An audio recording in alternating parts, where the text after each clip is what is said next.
In a secret airfield in western China, engineers stood beneath the massive wing of their newest creation, a strategic bomber meant to rival America's legendary B-52 Stratofortress. After years of espionage, reverse engineering attempts, and massive investment, they had built what looked like a long-range bomber. But when the engines roared to life for the first test flight, what followed was a catastrophic failure that exposed the vast technological chasm between Chinese aspirations and American engineering excellence. This is the story of ambition meeting reality at 40,000 feet. The Stratofortress Shadow. The Boeing B-52 Stratofortress first took to the skies in 1952, and more than 7 decades later, it remains one of the most formidable weapons platforms ever created. With 8 powerful engines, intercontinental range, massive payload capacity, and the ability to deliver both conventional and nuclear weapons, the B-52 represented the pinnacle of American strategic air power. By the 1960s, as Cold War tensions escalated and China sought to establish itself as a global military power, Chinese leadership looked at the B-52 with a mixture of envy and determination. The challenge facing Chinese military planners was immense. China's aviation industry in the 1960s was primitive by Western standards, still struggling to produce reliable copies of Soviet designs from the 1940s and early 1950s. The nation had never built anything remotely approaching the size, complexity, or capability of the B-52. Yet Chairman Mao and the military leadership insisted that China must have strategic bombers capable of projecting power across vast distances, carrying nuclear weapons, and deterring potential adversaries. In 1964, following China's first successful nuclear test, the directive came down from the highest levels: develop a strategic bomber equivalent to the American B-52. The project was assigned to the Xi'an Aircraft Corporation, China's primary bomber design bureau, and given the designation Hong 6K initially, though it would go through numerous redesignations as the scope and reality of the challenge became apparent. Chief designer Liu Hongjun, a Soviet-trained aeronautical engineer who had worked on China's various aircraft programs since the 1950s, was placed in charge of the project.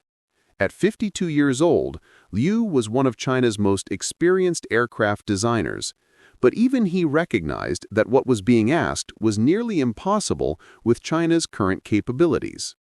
The B-52 is not simply a large aircraft, Liu explained during the initial project planning meeting with military officials and his engineering team. It represents decades of American aerospace development, advanced metallurgy, sophisticated engine technology, complex systems integration, and manufacturing capabilities we simply do not possess. Building something that looks like a B-52 is achievable. Building something that performs like a B-52 is another matter entirely. The military officials were unmoved by Liu's concerns. China had successfully tested nuclear weapons, had launched satellites, and was making progress in various technological fields.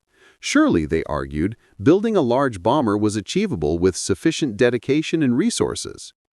Liu was given a timeline of 5 years and assured that whatever resources he needed would be provided. What followed was a decade-long saga of technical failures, compromised designs, and ultimately a humiliating recognition that some technological achievements cannot be rushed or copied, but must be earned through long-term investment in fundamental capabilities. The impossible blueprint. Liu's first challenge was obtaining detailed information about the B-52 itself. Unlike ground weapons that could potentially be captured or purchased, strategic bombers don't fall into enemy hands intact. The Americans guarded information about their strategic systems jealously, and even photographs of B-52s were carefully controlled to avoid revealing sensitive details. Chinese intelligence services did what they could.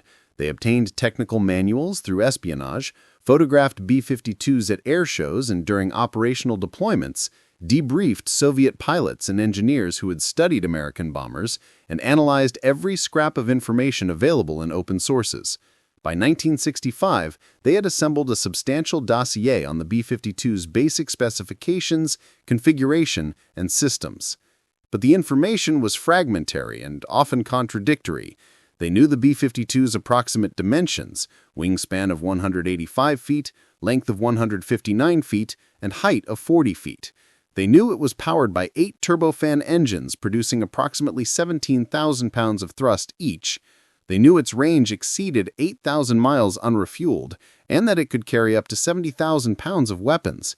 But they didn't know the critical details, the exact alloy compositions used in the airframe, the internal structure that allowed such a large aircraft to withstand the stresses of flight, the engine designs that provided such remarkable thrust and fuel efficiency, or the countless other engineering details that made the difference between a functional aircraft and a hangar queen. "We're trying to build a watch when all we have is a photograph of its face," Liu told his deputy chief designer, Zhao Mingyu, a brilliant young engineer who had studied briefly in the Soviet Union before the Sino-Soviet split. "We can see the general shape, but we have no understanding of the mechanism inside." Zhao nodded grimly.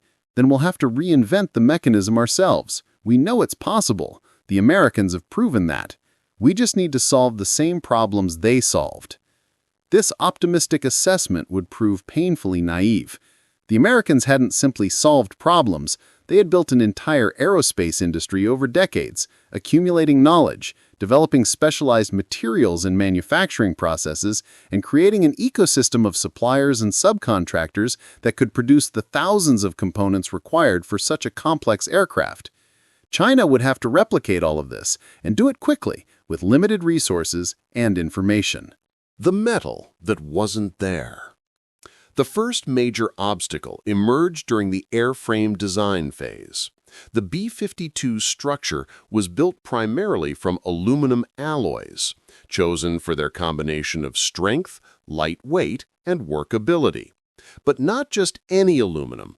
Specific alloys developed by American metallurgists specifically for aerospace applications with precise compositions and heat treatments that gave them properties superior to standard materials. Liu's metallurgy team, led by Dr. Wang Shufen, spent months trying to identify suitable aluminum alloys from Chinese production. The results were discouraging. Chinese aluminum alloys, developed primarily for ground-based applications or for much smaller aircraft, lacked the strength-to-weight ratios needed for a large strategic bomber. They were either too weak to provide adequate structural strength, requiring thicker sections that added unacceptable weight, or too brittle, prone to cracking under the cyclic stresses that aircraft structures endure. "We can use what we have," Long reported during a technical review in early 1966, "but the aircraft will be significantly heavier than the B-52. My calculations suggest perhaps 20 to 30% heavier for equivalent structural strength. That means less range, less payload capacity, or both." Liu absorbed this bad news stoically. "Can we develop new alloys, better ones?" "Possibly, but it would take years. We'd need to conduct extensive testing, develop new heat treatment processes, perhaps build new manufacturing facilities. And even then, we'd be trying to match American metallurgy from the 1950s. By the time we succeeded, they'd be another generation ahead." The weight problem compounded through every aspect of the design. Heavier airframe meant more powerful engines were needed to achieve the same performance. More powerful engines meant more fuel consumption, reducing range. Reduced range meant less strategic reach, undermining the entire purpose of building a strategic bomber. The project was caught in a spiral of compromises, each one degrading the final product's capabilities further from the intended goal. Engines of frustration. If the airframe presented serious challenges, the engines proved nearly insurmountable. The B-52H variant, introduced in 1961, was powered by 8 Pratt & Whitney TF-33 turbofan engines, each producing 17,000 pounds of thrust. These engines represented the cutting edge of jet propulsion technology in the early 1960s, efficient, powerful, and remarkably reliable for their era. China had no engines remotely comparable. The most powerful engines in Chinese production were copies of Soviet turbojets from the 1950s, producing perhaps 6,000 to 7,000 pounds of thrust, with fuel consumption rates far higher than American turbofans. Chief engine designer Peng Yushen faced a seemingly impossible challenge: develop engines capable of powering a large strategic bomber when China had never successfully designed or built a modern turbofan engine. The Americans used turbofan technology, Peng explained to Liu during one of their frequent technical consultations. The fan at the front of the engine provides thrust more efficiently than a pure turbojet. It's why their engines can produce more power while consuming less fuel. But we don't have turbofan technology. We don't have the materials for the fan blades, we don't have the manufacturing capability to produce them with sufficient precision, and we don't fully understand the aerodynamics involved. What can we do? Liu asked, though he was beginning to fear he knew the answer. We can use what we have, turbojet engines based on Soviet designs, but we'll need more of them to achieve the necessary thrust, which means more weight, more complexity, and higher fuel consumption. Instead of 8 engines like the B-52, we might need 12 or even 16, and even then, we won't match the B-52's range or payload capacity. The engine problem exposed a fundamental weakness in China's approach to military aviation. The country had focused on reverse engineering existing designs rather than developing indigenous expertise in the fundamental sciences that underpinned aircraft design. Chinese engineers could copy engines they could examine, but they couldn't innovate or improve upon them because they didn't fully understand the principles involved. They were mechanics trying to do work that required physicists and material scientists. Attempts were made to acquire turbofan technology through espionage and covert purchases, but these efforts yielded little of value. The Americans and Europeans guarded their most advanced engine technology carefully, and what information China did manage to obtain was fragmentary and often outdated.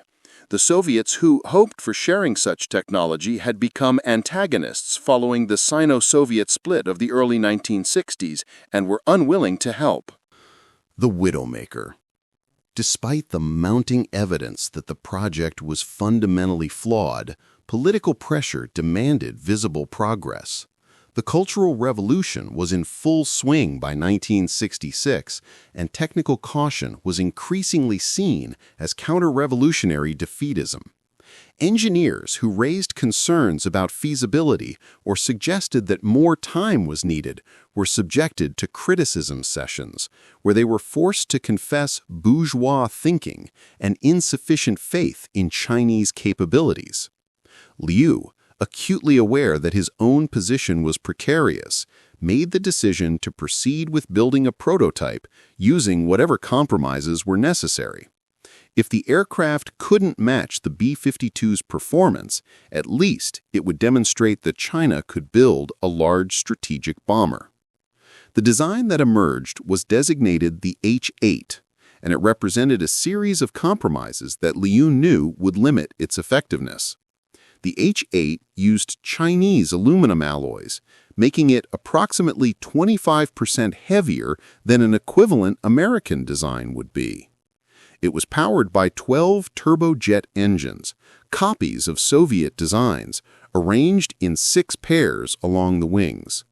This engine arrangement added tremendous complexity, with 12 separate fuel systems, exhaust systems, and control systems that all had to work perfectly. The aircraft's range, even with a reduced payload, would be perhaps 3,000 miles, less than half the B-52's intercontinental range. The avionics were similarly compromised, where the B-52 featured sophisticated radar, navigation systems, and electronic warfare equipment. The H-8 would carry much simpler systems based on technology China had available. The aircraft would be essentially blind compared to its American counterpart, with limited ability to navigate precisely, detect threats, or defend itself against enemy fighters or missiles. Construction of the first prototype began in 1968 at a facility in Xi'an, conducted under conditions of intense political pressure and often chaotic oversight as the Cultural Revolution disrupted normal industrial processes. Skilled workers were sometimes removed from the project for political reasons and replaced with less experienced personnel chosen for their ideological reliability. Technical documentation was criticized as elitist and sometimes destroyed. Quality control processes were dismissed as unnecessarily rigid.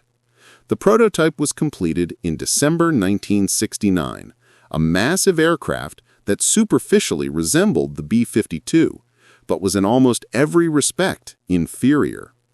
It sat on the tarmac at the Xi'an test facility, its 12 engines representing the desperate compromise between Chinese aspirations and capabilities. The first flight was scheduled for January 15, 1970, with Liu himself insisting on being present despite his age and the career risk involved. China's most experienced test pilot, Colonel Zhang Guohua, would fly the aircraft with a crew of 6, including a co-pilot, navigator, bombardier, and 3 flight engineers to monitor the 12 temperamental engines. 17 minutes. The takeoff roll seemed to last forever. The H-8, grossly overweight compared to its design parameters, accelerated sluggishly down the runway. Zhang held the aircraft on the ground longer than Li would have liked, building up speed, waiting for the moment when the wings would generate sufficient lift to get the massive bomber airborne. Finally, at 140 knots, well above the calculated rotation speed, Zhang pulled back on the control yoke and the H-8 staggered into the air. Liu, watching from the control tower, felt his stomach clench as the aircraft climbed at what seemed like an impossibly shallow angle, barely clearing the terrain at the end of the runway. "Gear up," Zhang's voice crackled over the radio, professional and calm, despite the stress evident in the slight tremor underlying his words. "All engines showing normal parameters. Rate of climb is lower than expected. We're getting about 500 feet per minute." Liu did the mental calculation instantly. The B-52 could climb at 1,500 feet per minute or more.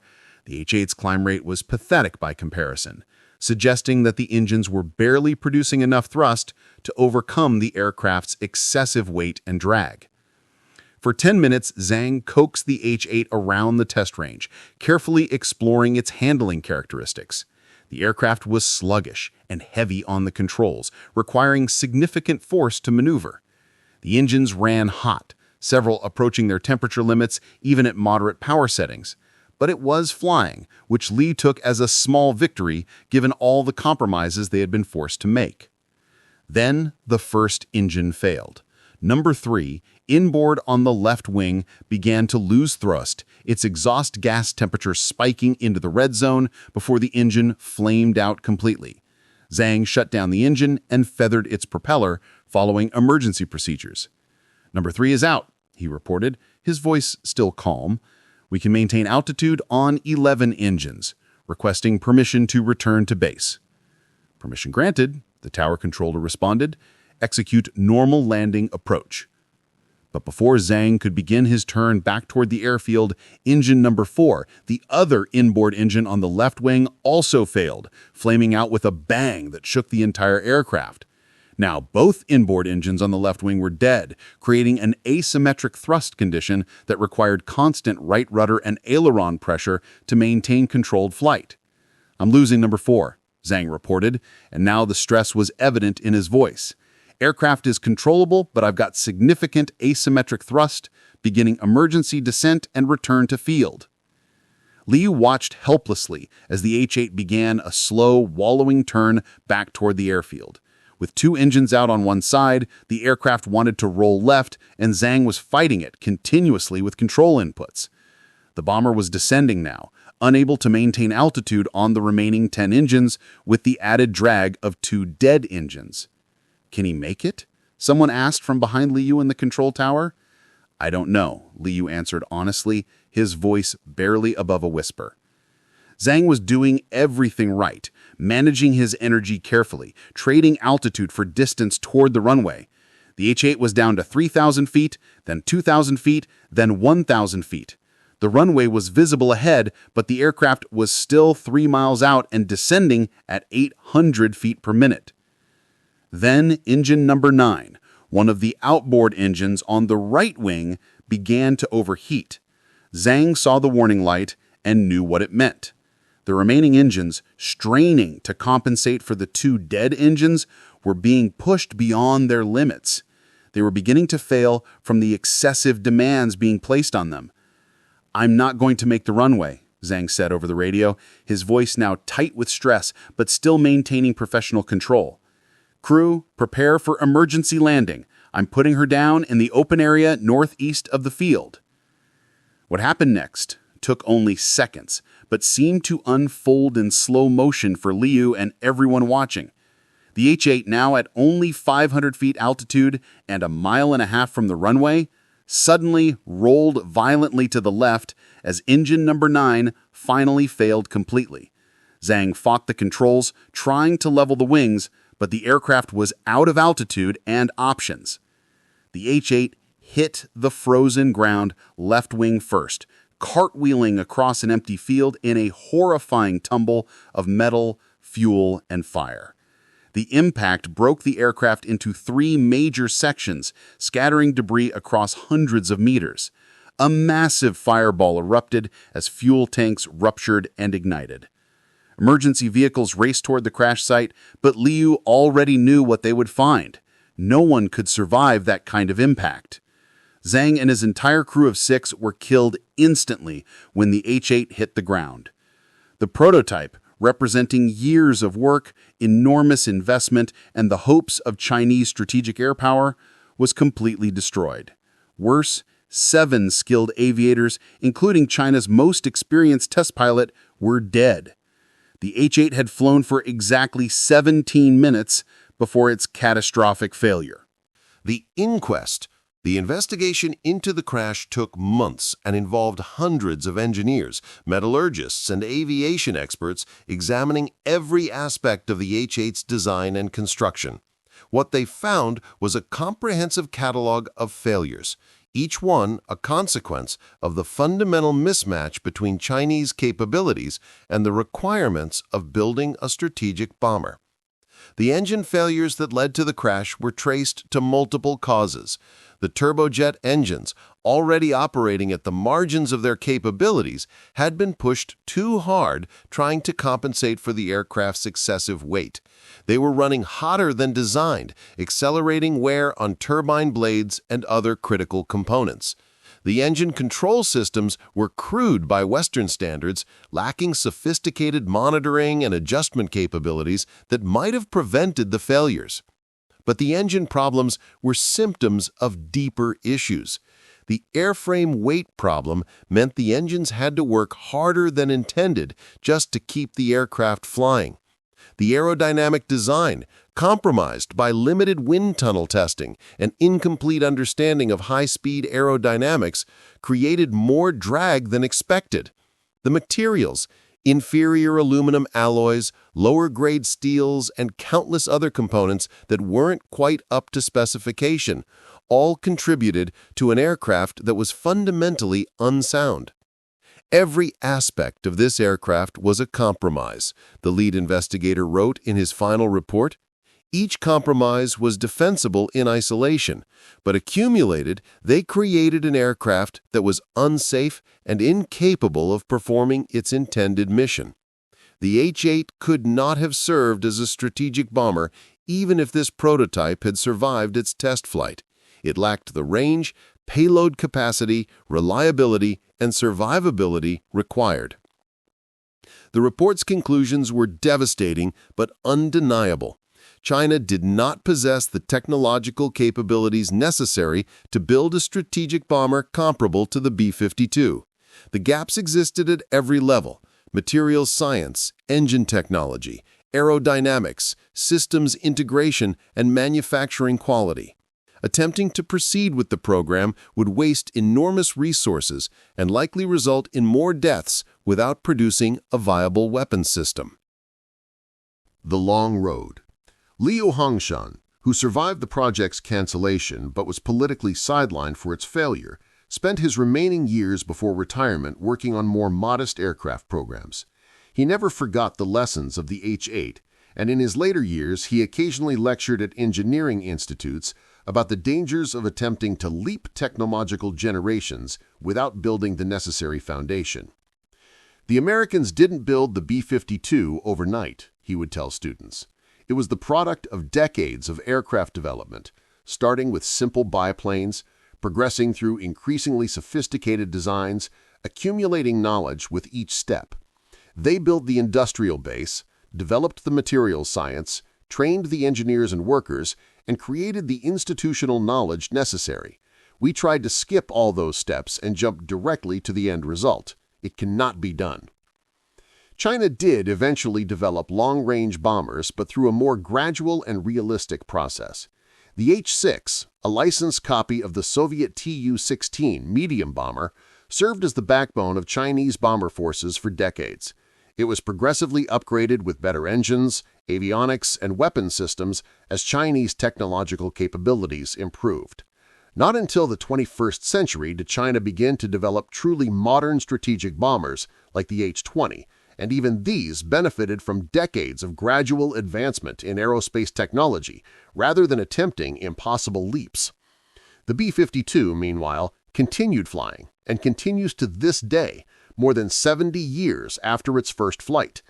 Aircraft built in the early 1960s remain in service, having been continuously upgraded with new engines, avionics, weapon systems, and capabilities.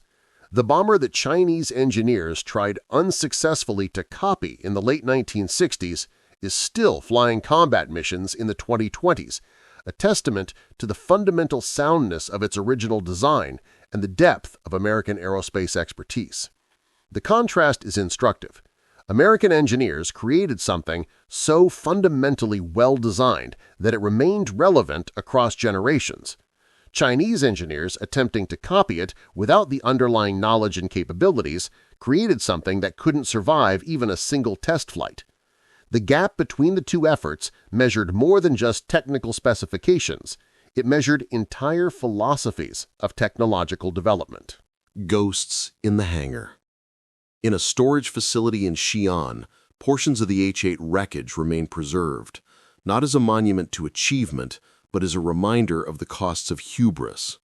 Young engineers are occasionally brought to see the twisted metal and burned components, a physical lesson in what happens when ambition exceeds capability by too great a margin. The wreckage speaks to more than just technical failure. It represents the deaths of 7 skilled aviators who paid with their lives for political pressure that forced an unsafe aircraft into testing before it was ready. It represents wasted resources that could have been invested in more achievable projects. And it represents the dangerous tendency of authoritarian systems to demand results that reality cannot provide, punishing messengers who bring unwelcome news about technical limitations. Lu Honggyun passed away in 1994, having witnessed China's gradual emergence as a significant aerospace power through patient development rather than attempted shortcuts. He never publicly discussed the H-8 project in detail, but those who knew him said he carried the weight of those 7 deaths for the rest of his life. He had warned that the project was premature, that the aircraft was not ready for flight testing, but political pressure had overridden technical judgment. The result was predictable and tragic. The B-52 flies on, a symbol of American aerospace achievement. The H-8 exists only in classified reports and wreckage stored in secure facilities, a symbol of failure born from attempting to copy what was not understood. And the lesson that technological excellence cannot be stolen or rushed, but must be earned through long-term investment in fundamental capabilities remains as relevant today as it was in 1970. In the end, China's attempt to match the B-52 failed not because Chinese engineers lacked talent or dedication, but because they lacked the foundation upon which such achievements must be built. That foundation, decades of accumulated knowledge, sophisticated industrial capabilities, and institutional expertise, cannot be acquired through espionage or reverse engineering. It can only be developed through patient, systematic investment over generations. The 7 men who died in the H-8 crash paid the price for forgetting that fundamental truth. Their sacrifice at least ensured that future generations of Chinese engineers would approach such challenges with greater humility and realism, understanding that some heights can only be reached by climbing steadily rather than attempting impossible leaps.